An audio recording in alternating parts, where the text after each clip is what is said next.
परेशान है तो उस देश का भविष्य कभी सुनहरा नहीं हो सकता।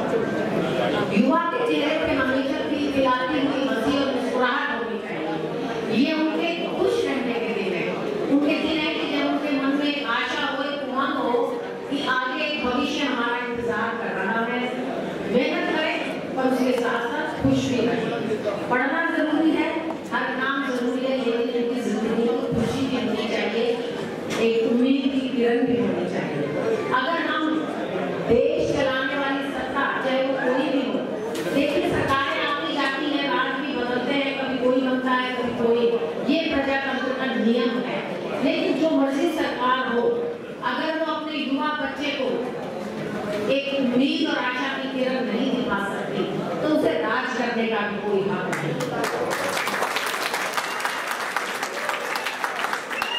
आपने आंकड़ों के माध्यम से देखा और ये बात आंकड़े बता रहे हैं, ये यहाँ आशा मुद्दा दीपेंद्र की मम्मी ने बताया, तो ये बात ध्यान से सुना।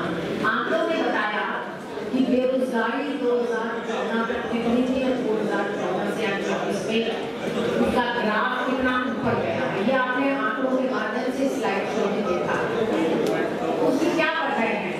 कहीं ना कहीं हमारे सत्ताधारी जो दल है, जो कि आज राज में है, उनका युवाओं के प्रति कोई उनको चिंता नहीं है, इसलिए वो कोई ऐसी पॉलिसी लेके नहीं आते कि हमारे बच्चों को अच्छा रोजगार मिले। सोच शुरू होती है कि हम एक युवा बच्चे जिस दिन वो पैदा होता है उस दिन से लेके जब तक वो अपने जीवन में सेटल नहीं हो जाता, सरकार उसके लिए क्या कर सकती है वो सरकार को जरूर करना चाहिए। एक अच्छा काम बचपन में, जो बचपन बीमारियों से दूर, हेल्दी हो, खेल कूद से भरपूर हो, उसके बाद अच्छी शिक्षा दे सके। शिक्षा में भी दो तरह के वर्ग हैं, गरीब वर्ग है जो ज्यादातर सरकारी स्कूलों पे डिपेंडेंट होता है, गवर्नमेंट स्कूल पे डिपेंडेंट होता है। Then there is of course the rich and the poor people जो कहीं भी जाकर पढ़ सकते हैं, बढ़िया से बढ़िया स्कूल में पढ़ते हैं, कॉलेज में आते आते बाहर विदेश में भी चले जाते हैं, because they have money, they can afford to go to abroad, study in good universities. पर हमारे गरीब बच्चे और मिडिल क्लास बच्चे भी कॉलेज और यूनिवर्सिटी लेवल पे आते हैं तो उनकी इच्छा होती है हम सरकारी यूनिवर्सिटी में पढ़ें। पहले सरकारी यूनिवर्सिटी और प्राइवेट यूनिवर्सिटी के फीस स्ट्रक्चर में बहुत ज्यादा अंतर था। यहाँ प्रोफेसर भी आए हुए हैं, वो आपको बता सकते हैं, सरकारी यूनिवर्सिटी की फीस ना के बराबर होती है। आज इस सरकार ने सरकारी यूनिवर्सिटीज को ये कह दिया है आप अपना खर्चा निकालो, फीसें बढ़ा दी हैं, जिसका नतीजा ये होगा कि आने वाले समय में गरीब का बच्चा को घर भी नहीं पढ़ पाएगा। हम मिडिल क्लास जरूर पढ़ना, और क्या कहते हैं अपने गाँव में टांगा तुलसी करके, थोड़ा कंजूसी करके पेट काट के पढ़ाना पड़ेगा बच्चों को, तो शिक्षा दिलानी पड़ेगी। फिर बच्चा तैयारी करने लगता है नौकरी के लिए, नौकरी की तैयारी करता है, जगह जगह कोचिंग इंस्टीट्यूट ज्वाइन करता है, लाइब्रेरीज में जाता है, दिन रात मेहनत करता है, उसके अपने शहर में कोचिंग नहीं होती, दूसरे शहर में जाता है, छोटे छोटे कमरे शेयर करके रहते हैं, खाना पीना अच्छा नहीं होता, ये किसने करता अच्छी बात है। लेकिन जब ना तो आगे रोजगार की गारंटी हो, ना उनका भविष्य सुरक्षित हो, कब तक? इसका नतीजा है, अगर आप ये आंकड़े इन्होंने मिस किए हैं, अगर आप आंकड़े उठा के देखेंगे, कितने युवा जब बार बार पेपर से रह जाते हैं, नौकरी नहीं मिलती, कितने युवा आत्महत्या करने पर मजबूर होते हैं। एक देश के लिए और एक माँ बाप के लिए इससे बड़ी दुख की क्या बात होगी कि सारी जिंदगी का पूंजी लगा के जिस बच्चे को तैयार किया था वो निराश होकर आत्महत्या कर, इससे दुखदाई कोई बात है। हमें देश में ऐसा माहौल चाहिए जहाँ बच्चा खुश होकर पढ़े, उत्साहित होकर पढ़े, इस उम्मीद से पढ़े मेरे लिए कोई ना कोई रास्ता तो है। और देखिए मैं ये भी मानती हूँ कि 100% सरकारी नौकरी भी सबको नहीं मिलेगी, क्योंकि हमारे देश की आबादी बढ़ रही है, उतनी शायद नौकरियां ना हो। लेकिन पहली बात तो नौकरी ट्रांसपेरेंट सिस्टम से मिले, ये जो फॉर्म भरने का आने जाने का खर्चा है ये इस युवा के ऊपर इसका बोझ ना पड़े। जिसका इन्होंने स्लाइड शो में बताया कि सरकारी एग्जाम्स की फीस अगर केंद्र में कांग्रेस की सरकार आए, राहुल गांधी जी ने वायदा किया कि उस फीस को समाप्त करेंगे ताकि बच्चों को बार बार पेपर देने का खर्चा ना उठाना पड़े, माँ बाप के बोझ ना। लेकिन इसके बावजूद भी ये उम्मीद हुआ करता है और ये हम आपको विश्वास दिलाते हैं कि नौकरियां बिल्कुल ट्रांसपेरेंट तरीके से मेरिट बेस पे दी जाएंगी। जो भी नौकरियां खाली पड़ी हैं वो सब एकदम से निकाली जाएंगी और केंद्र में सरकार आएगी तो केंद्र की नौकरियां मिलेंगी। केंद्र में राहुल गांधी जी का वायदा है और अगर केंद्र के अलावा जो हरियाणा में भी सरकार आएगी, जो आज से 3 महीने बाद विधानसभा का चुनाव होने वाला है, तो विधानसभा में अगर सरकार कांग्रेस की बनती है तो हरियाणा में जो खाली पद हैं उनको तुरंत भरा जाएगा।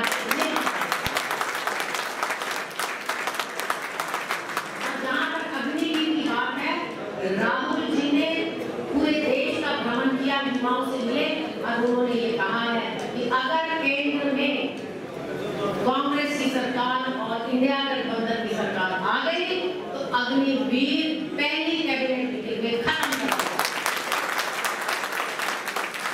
अग्निवीर योजना हमारे युवाओं के भविष्य के साथ बाजार है। मैं एक गांव में गई थी, मैं तुम्हारी तरह गांव से आसपास से आके हम लोग रोहतक के बसे हैं, तो गांव में मुझे महिला कहने लगी, ये तो जो 22-23 साल का रिटायर हो गया आ जाएगा, इसका बाप तो नौकरी करता पाएगा, ये रिटायर हो जाएगा, मैं इसका ब्याह किस कर करूंगी। आप समझ रहे हैं, 22 साल का बच्चा रिटायर हो जाएगा और फादर अपनी सर्विस में होगा, तो 4 साल की नौकरी करने के बाद या तो उस बच्चे के आगे भविष्य के लिए कुछ सोचे।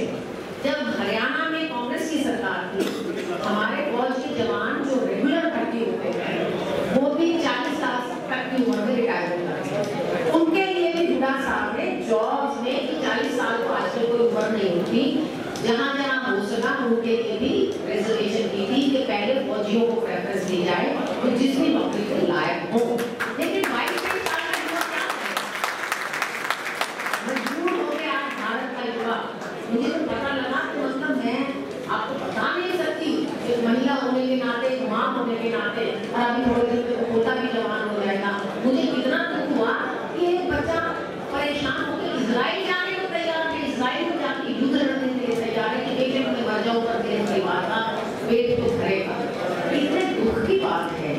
तो हमें एक ऐसा यहाँ माहौल बनाना है कि जहाँ युवा प्रोत्साहित होना, और मैं यहाँ आपको इस मंच से ये वायदा करती हूँ कि ये सभी बातें पूरी की तो जाएंगी, लेकिन अगर कभी भी कहीं आपको कोई कमी मिलेगी, मैं आपके साथ हूँ, मैं आपकी बात पहुँचाऊंगी जहाँ तक पहुँचानी होगी। और दूसरी बात जो मैं आपको एक गारंटी देती हूँ, गारंटी तो यही है कि मैं घड़ी में तो बड़ी कोई तोप नहीं, बड़े तोप भी आजकल गारंटी दे रहे हैं। मैंने तो छोटी सी आप जैसे बच्चियां बैठी है, जैसे कि माँ है, चाची ताई है, ऐसे में, लेकिन फिर भी मैं अपने एक्सपीरियंस के हिसाब से ये गारंटी देती हूँ, हरियाणा में कोई भी वर्ग अगर असंतुष्ट होता है, उसकी कोई डिमांड होती है, अगर वो कभी भी हुड्डा साहब के पास कोई मांग ले गया, कभी लाठी चार्ज नहीं हुआ। आप पिछले 10 साल का रिकॉर्ड उठा के देखिए, 10 साल का रिकॉर्ड उठा के देखिए। मेरे बच्चे जो हैं फेसबुक पे, यूट्यूब पे बहुत टाइम लगाते हैं, कभी खबर चला के देखना। आंगनबाड़ी वर्कर अपनी बात ही कैसे देखती, सरकार किसके वोट से बनती है, कोई ऊपर से मुख्यमंत्री प्रधानमंत्री बन के नहीं आता, कोई MP बन के नहीं आता, आप लोगों की वोट से बनते हैं। तो क्या आप अपनी बात लेके जाएं, उसका फर्ज नहीं कि वो आपकी बात को सुने, लेकिन आंगनबाड़ी वर्कर, आशा वर्कर, ड्राइंग टीचर, कर्मचारी, कंप्यूटर टीचर, जो भी बात लेके गया सरकार के पास, मुख्यमंत्री के पास कि हमारी डिमांड है, सुन लीजिए, सुनना तो दूर, उनको दूर से ही वाटर कैनन से पानी ठंडे उछाले और उसके ऊपर लाठी चार्ज। जो सरकार हमारी बहन बेटियों की सड़क पे ऐसे बेइज्जती करती है, उसे राज कर रहे हैं, बिल्कुल उसे राज कर रहे हैं। अरे आप लोग बात तो सुनो। और हर बच्चे का फ्यूचर, मैं मानती हूँ, सरकारी नौकरी से जुड़ा नहीं होगा, तो उसका दूसरा विकल्प क्या है, कुछ बच्चे अच्छे खेलों में निकले, इसीलिए पदक लाओ नीति थी, जो बच्चा अच्छा खेलेगा तभी खेलेगा उसको ये गारंटी होगी कि मैं खेल में ध्यान लगा रहा हूँ, तो खेल के बाद मुझे कहीं ना कहीं कोई नौकरी मिलेगी। तो अच्छा खेलने वाले बच्चों को नौकरी मिलेगी। जब तक वो खेलेंगे तब तक उनका खर्चा उठाने के लिए उनको 10,000 का मानधन दिया जाएगा, ताकि वो फ्री मन से अपनी प्रैक्टिस करें, खेल सीखे और अच्छा। कुछ बच्चों का फ्यूचर सरकारी नौकरी में बनेगा, कुछ का खेलों के जरिए बनेगा। और तीसरा विकल्प होता है कि हम प्राइवेट नौकरी आजकल बहुत है। प्राइवेट नौकरी कहाँ है? बड़े बड़े शहरों में। लेकिन हर शहर में वो प्राइवेट नौकरी जाए, उसके लिए जब कांग्रेस की सरकार थी हरियाणा में, हमारी कोशिश थी हर शहर में IIT डेवलप हो, जहाँ बड़े बड़े उद्योग आए। बड़े उद्योग आए, हमारे लोकल बच्चों को नौकरियाँ मिली, स्थानीय बच्चा वहाँ की वहाँ नौकरी कर सके। लेकिन उद्योग आने हरियाणा में पिछले 10 साल में कोई नया उद्योग नहीं आया, बंद हो गए। उसकी वजह क्या है कि यहाँ ना तो लॉ एंड ऑर्डर अच्छा है, ना कोई सरकार ऐसी है जो उनकी मदद करे। कोई भी पैसे वाला बिजनेसमैन अपना उद्योग तभी स्थापित करता है जहाँ उसको कानून व्यवस्था ठीक हो, इंफ्रास्ट्रक्चर अच्छा हो और उसको ये गारंटी हो कि सरकार हमें परेशान नहीं करेगी। और वो जब उद्योग लेके आता है तो उसके साथ बहुत सा रोजगार आता है। तो हमारी ये कोशिश रहेगी कि अगर सरकारी नौकरी से पूरा नहीं हुए, हम हर शहर में अच्छे उद्योग लाएं, ताकि जो बच्चे सरकारी से रह जाएं, हमारे बच्चों को कहीं ना कहीं प्राइवेट में भी जॉब मिले। जॉब तो बहुत है, रोजगार केवल सरकारी नौकरी नहीं होता। हमारी कोशिश यही है कि हर युवा को रोजगार मिले। दीपेंद्र आपकी तरह युवा है, अभी एजुकेशन लोन की बात की गई। मनमोहन सिंह जी की सरकार में ये पॉलिसी आई थी कि जो बच्चा पढ़ने जाता है, कई बार उसके माँ बाप लोन नहीं ले सकते, क्योंकि लोन की आवश्यकता होती थी। लोन है तो पहले आप गारंटी दे, प्रॉपर्टी दिखाओ, ये दिखाओ, वो दिखाओ। मनमोहन सिंह जी ने स्कीम बनाई थी, क्योंकि वो एक बहुत गरीब परिवार से थे। उन्होंने कभी माइक पे भी कहा कि मैं गरीब हूँ, लेकिन वो बहुत गरीब परिवार से थे। पार्टीशन हुआ, पाकिस्तान से आए थे। उनके पिताजी हाल ही में रखे टॉफियाँ बेच रहे, कितने गरीब परिवार से। ऑक्सफोर्ड यूनिवर्सिटी तक पढ़े, आज भी ऑक्सफोर्ड यूनिवर्सिटी में उनके नाम से चेयर है और उनको हर साल में सम्मान किया जाता है। ऐसे उन्होंने स्कीम बनाई कि जब एक युवा बच्चा पढ़ने जाता है और वो एजुकेशन लोन लेना चाहता है तो उसको आसान शर्तों पे लोन दिया जाएगा। इनकी सरकार आई तो लोन बंद कर दिया गया, शर्तें मुश्किल कर दी गई। अब कांग्रेस की अगर केंद्र में दोबारा सरकार आती है तो वो लोन की स्कीम दोबारा शुरू की जाएगी और 15 मार्च 24 में जिसने लोन ले रखा है, जो गरीब परिवार अपने बच्चे की शिक्षा का लोन उतार नहीं सकता, उस लोन को माफ किया जाएगा, ताकि बच्चा बेफिक्र होकर पढ़े, माँ बाप उसको बेफिक्र होकर आगे बढ़े। बहुत स्कीम्स हैं, आपको न्याय पत्र वैसे तो इन्होंने दिखा भी दिया, बाकी ये लोग बांट भी देंगे। मेरा यहाँ बैठी युवा पीढ़ी से एक ही निवेदन है, आप ज्यादा सोशल मीडिया पे देखते हैं, टीवी देखते हैं, कि this is very unfortunate, it's a terribly unfortunate thing that the whole world is laughing at India. पूरा दुनिया भारत में हंसती है कि यहाँ का मीडिया बायस्ड है, जहाँ का मीडिया निष्पक्ष नहीं है। ये हमारे लिए शर्म की बात है, जिसे मीडिया वाले तो खुद दिखाएंगे, आप तक वो बात नहीं आएगी। वो तो कहते हैं कि विदेशों में हमारा तरीका बदलना है, लेकिन असलियत ये है कि विदेशी कहते हैं हिंदुस्तान में प्रेस सच्चाई नहीं दिखा रही। आपको सच्चाई देखनी है, आप सोशल मीडिया पे केवल व्हाट्सएप यूनिवर्सिटी छोड़ दीजिए थोड़े दिन, जो बात वो आपको परोसते हैं, झूठ परोसते हैं, गूगल पे जाके चेक कीजिए ना, आपको पता लग जाएगा देश की आज़ादी के लिए कौन लड़ा। आज कहते हैं हमने मंगलयान छोड़ दिया। अब पढ़िए इसरो की स्थापना किसने की थी, कब की थी, किसी बच्चे को पता है? ISRO, what is ISRO? Indian Space Research Organisation. इसकी स्थापना पंडित नेहरू ने 1950s में कर दी थी, तब से इसरो काम कर रहा है। ऐसे ही टॉपिक में मार्च बन गया, परमाणु शक्ति आज तैयार हो गई। तो ये बातें आप अगर गूगल पे जाके पढ़ोगे, इन सब की नींव बहुत पहले रखी गई थी। वैज्ञानिक काम कर रहे हैं, जितनी सरकारें आई सभी ने सपोर्ट किया। किसी एक आदमी को क्रेडिट नहीं देना चाहिए। अगर क्रेडिट दो तो हमारे पूर्वजों को दो, जिन्होंने संविधान बनाया, और इंडिपेंडेंस के बाद पहली डिकेड में फर्स्ट 10 years ऑफ इंडिपेंडेंस ऐसी नींव रखी पूरी हिंदुस्तान में। इरिगेशन के लिए डैम्स बनाए गए, सड़कों का जाल बिछाया गया, इसरो की स्थापना हुई, एटॉमिक इंस्टीट्यूट ऑफ हवा की स्थापना हुई। उन सभी इंस्टीट्यूट से निकल के साइंटिस्ट आज इतना बड़ा काम कर रहे हैं। किसी एक आदमी की सरकार को क्रेडिट नहीं जाता।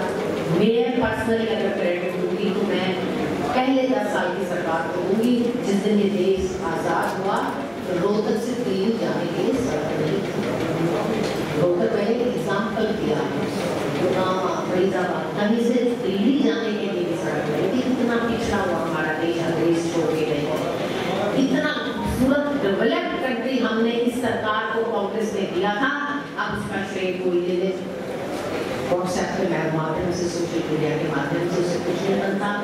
आप अपने भविष्य को लेकर अगर चिंतित हैं तो आने वाले 25 मई को लड़ाई दीपेंद्र हुड्डा के इलेक्शन की नहीं है, आपके भविष्य। इस इलेक्शन के साथ आपका भविष्य जुड़ा हुआ है।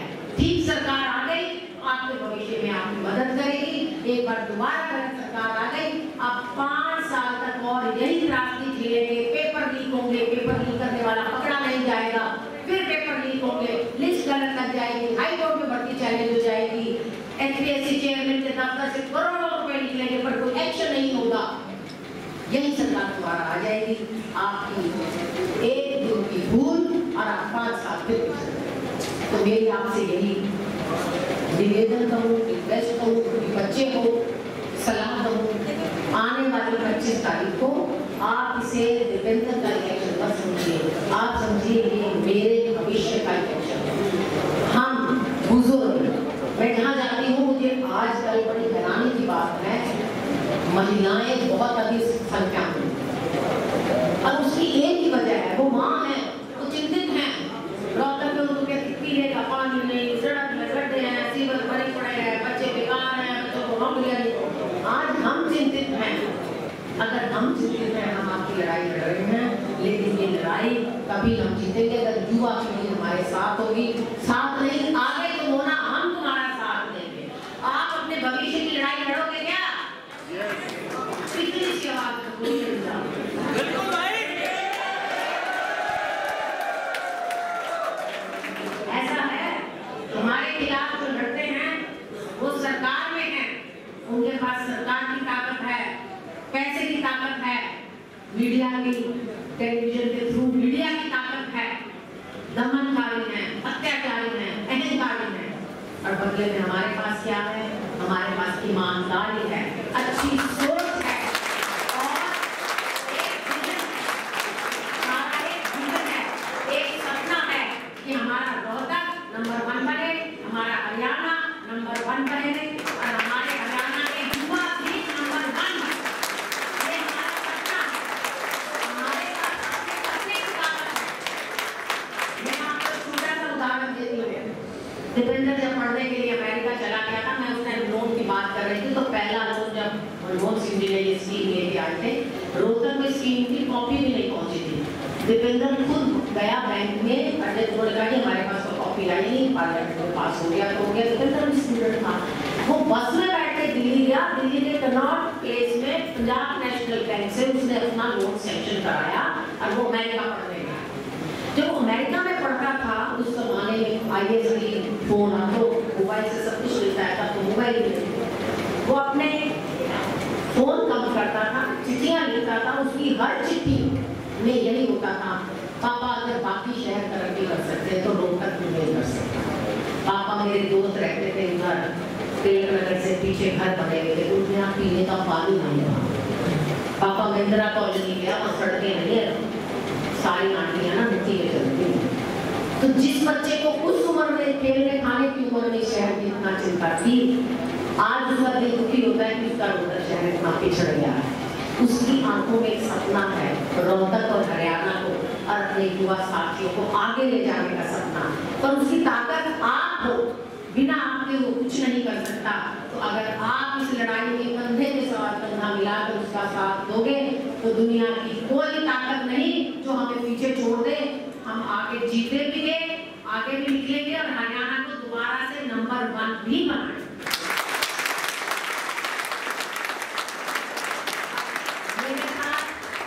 मेरे साथ मिलकर 2 नारे लगाना। युवा शक्ति, युवा एकता। आज के दिन आपको कोई बहकाने आए, आप उनसे 10 साल के काम पूछ लेना। 10 साल से राज कर रहे हैं भाई। यहाँ जो युवा पीढ़ी बैठी है ना, आपको 2004 से पहले का लौटना याद नहीं, इसलिए आपको मैं तो नहीं चाहती। मैं अपने बड़ों को कहती हूँ, याद दिलाओ ना कैसे